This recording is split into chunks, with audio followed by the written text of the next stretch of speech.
Welcome back to WTT Trading Talks. Today's guest is someone who wears many hats, an inspiring businessman, an educator, and a content creator who brings real value to the trading world. He has helped thousands better understanding the market through his short, easy to follow content, while constantly reminding traders to stay grounded, focused, and working hard. Let's welcome the man behind it all, Sir Arif Bunayya. Welcome. Welcome. Thank you, Alra, for the generous introduction. And how are you? I heard that you just got back from. Hey, you just I just landed. you landed from. And here I am. Yeah, and you're. I'm happy right. to see you. Yes, I'm feeling good. I'm good. So thank you, WTT, for this generous podcast. All right. Thank you for inviting me for this podcast where we have a lot to talk about.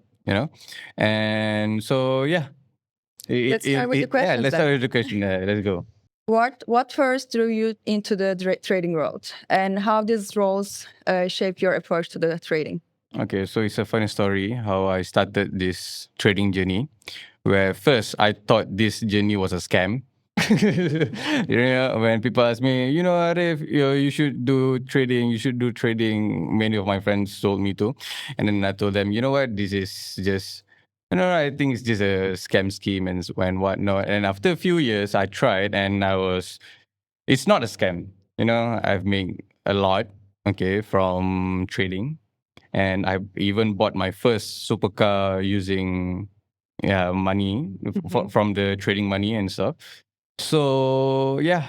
So thank you, Aiman, for inviting me to this industry, and it's been a very good pleasure, start trading. And of course, there were no only ups, there were also ups and downs. I lost my almost every single money that I had on that time. So I have like 50,000 ringgit, if I'm not mistaken, and I lost everything. And because I don't mind losing everything, because I still live with my parents on that time. Okay. And yeah, everything is there. I have a big house. I have food to eat every time I go back to the house. So yeah, I don't mind losing it. Okay. I think that's a good thing for me, because I don't mind losing it. And afterwards, I have no more money. And that was during the pandemic. And what I did was I stole my dad's money, actually. So he has a lot of dollars back then, So I stole some, Okay. And then I go to the bank, and then I put a deposit on that money, and then I started back trading. And also I sold a few of my stuff, which is my favorite thing, which is I used to be a race. I used to race with my bike. Okay, so I have this one full suit, and it cost me a lot. And of course, it's my dad's money on that time. And then also I have a studio set where I have this drum, guitars, and I have the whole set, in my house, and I sell every single one of them so that I can start this trading journey. Because I'm not. I have this. I would say this thing that. How do I say this in words? I want to revenge the market, actually. Okay, so I want to revenge in this industry. You know what? I can do this. I can make money from this. And what kept you motivated to make this money again? The money that I lost. So that what kept me motivated. What was the belief that you're gonna make this money? Because you said you almost lost all of your money. I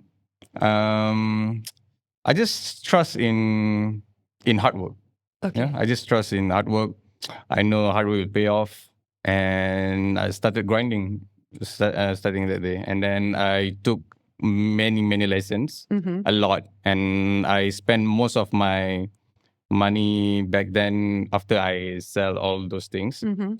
I took lessons from that guy, from this guy, and then afterwards, after 6-8 months, after all that lessons, and I did achieve my first 100,000 ringgit.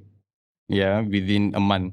Yes. I did it within a month, and I remember that I had only 1,000 ringgit, which is equivalent to $200 back then. And then I deposit the $200, and then it went to $40,000. Yeah, from $200, and then went to $40,000. Really inspiring. Yes, and that was my break point. And then I withdraw all that money. And then that's the first time I see in my bank account there were like 160,000 ringgit, if I'm not mistaken. And then for the first 30,000 ringgit, I bought a watch because I'm a watch lover. Yeah. Okay, I bought my first Rolex. That thing cost around 36,000, 38,000. Okay, and yeah, from there, my trading life is nice. I'm living a comfortable life right now. So Amazing. yeah, I'm happy to hear that you made your money it back. was fun times. It was fun times. In your experience, what are the common mistakes that people do, and how you can help them clear them up? Okay, so basically, they thought trading is something that can make you fast rich. So I don't think that's true. It takes time to be a consistent trader. Okay, as a trader, my bigger mistake was the money management and also emotions. So emotions I think that's the big core in traders' life. They really need to be able to control their emotions when they trade on losing trades and even on winning trades. Traders don't celebrate when they're winning, and they also don't celebrate when they're losing. That's the proper way for me. And don't care how much you win, how much you lose, and it's just business. Okay, in trading. And the false conception that we get in this industry is where people say it's easy money. There's no such thing about easy money. You need hard work to earn, to be able to live with it in this industry. And so for those that thinks that trading is something that can make you easily rich, fast rich, no, it's just no. That's just not true. Yeah. So I think for the traders out there, they can start, evaluating their self first. Make sure their emotions are stable when they trade, and control your money management. And that's it. That's the only thing. And it sounds easy, but then it's really, really hard. It's patience and hard work together. Yes, patience and hard work together. Yeah. And that's it. And be consistent. Okay. And that's the hardest part. I also have some experience with crypto trading. Yeah. Unfortunately, I lost a lot of money too. We fucked up in crypto.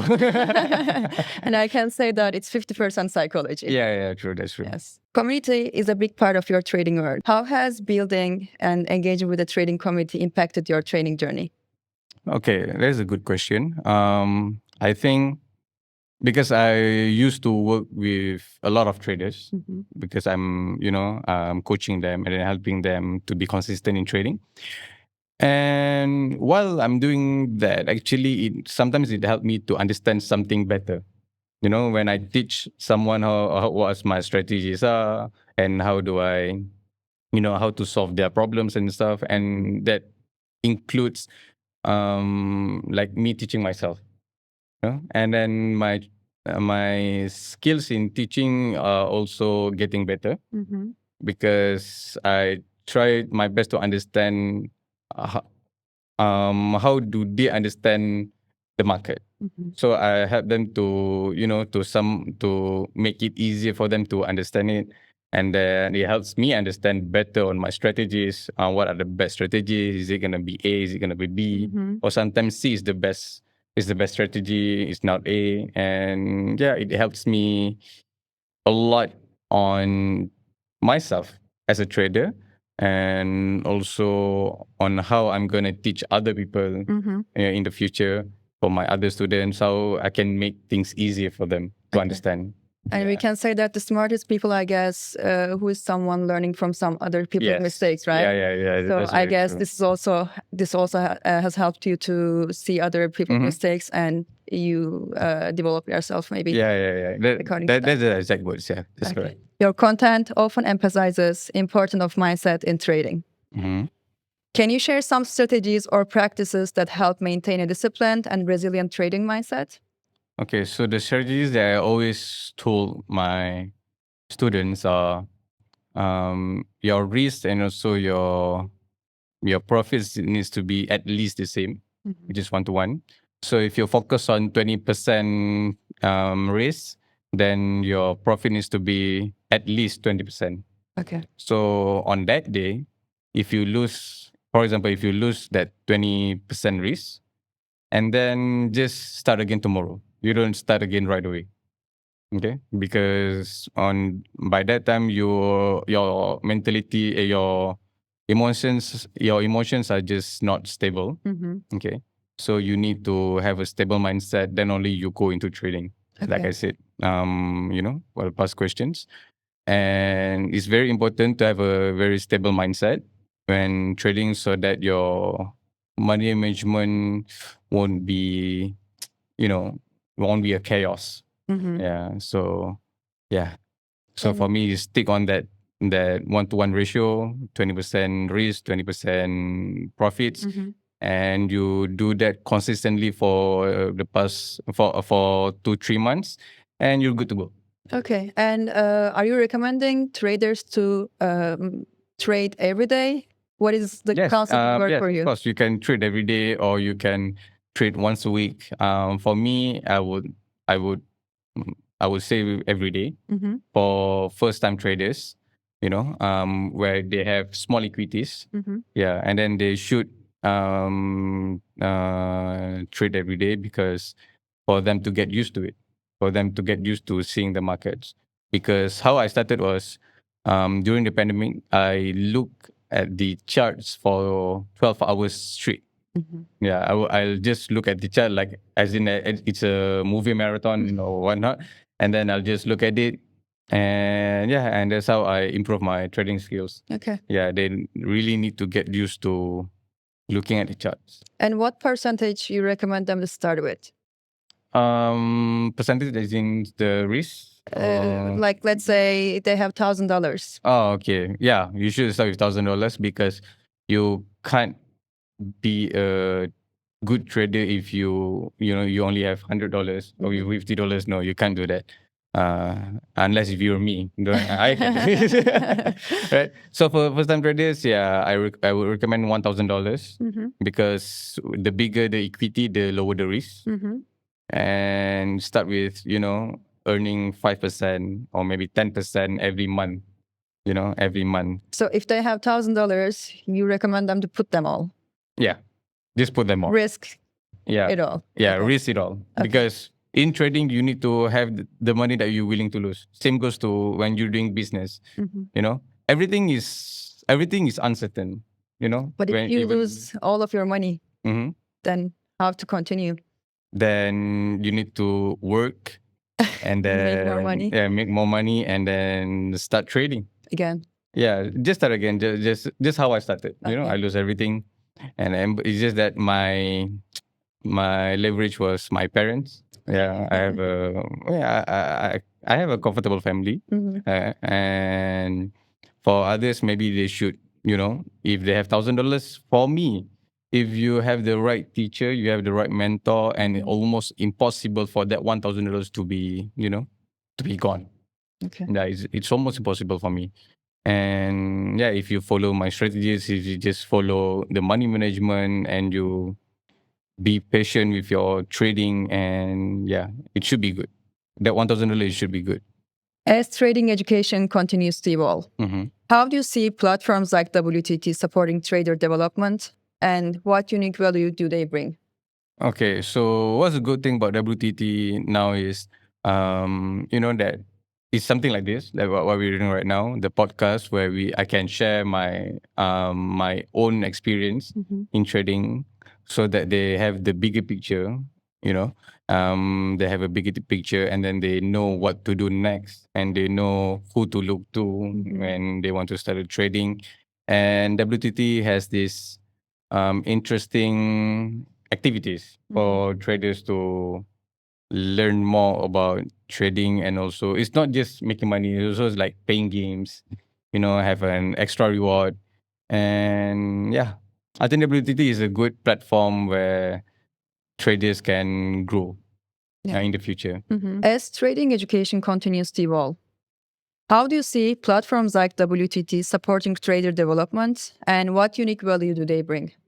Okay, so WTT is a very interesting platform where it's good for new traders to join WTT because they have this play to earn, right? And then it's free to join. You don't have to you don't have to pay any fees or anything. So you just try this pay to earn, where if you succeed, then you can earn a ticket where you can join this main event, which the ticket is will cost around $1,000. Yeah. And yeah, from there they can, even if they're lucky, then they can win $1 million. So $1 million is a lot, right? So yeah, WTT is a very good platform for the new traders. New traders. Yeah. Okay. Okay. And what inspired you to collaborate with WTT? So WTT has this, like I said just now, it has a very interesting tournament, okay, games, and also it brings everyone together as a traders. And I also can meet other mentors and also many other students. So we can exchange thoughts, and exchange ideas. And yeah, I think that inspired me why I joined WTT. Amazing. Before we wrap up, if you could give one piece of advice to your younger self, what it would be for your trading journey? Start earlier, bro. Yeah, I should have started this earlier so that I can earn more money and buy more cars and more watches. So. Making that much money, does it make you greedy, or you want more all the time? Do you want more? Yeah, I always want more. Like I have, like back then I used to think $30,000, $50,000 is just enough for me. And when actually it's not. I need to earn more because I have a family to feed. I like helping people. Instead of putting these cars and watches aside. Yeah, I like to help other people where they can experience whatever that I experience, maybe with my friends, with my family. And yeah, so I need to earn more so that maybe I can buy them cars, like their own supercars, their own watches, expensive watches. So yeah, that's what keeps me going. It's going to be maybe a personal question, but are you practicing gratitude? Gratitude, huh? I don't know. I think no. I'm not sure. Okay. Yeah. Thank you, Sir Arif Bunayya, for sharing your wisdom and experience with us today. Your dedication, empowering traders, and building strong community is really inspiring. Thank you for joining us today. Yeah, well, it was nice to talk to you. It was nice. It was a nice talk. To our listeners, if you find value in this episode, don't forget to like and follow WTT Trading Talks. Until next time, trade smart and stay disciplined.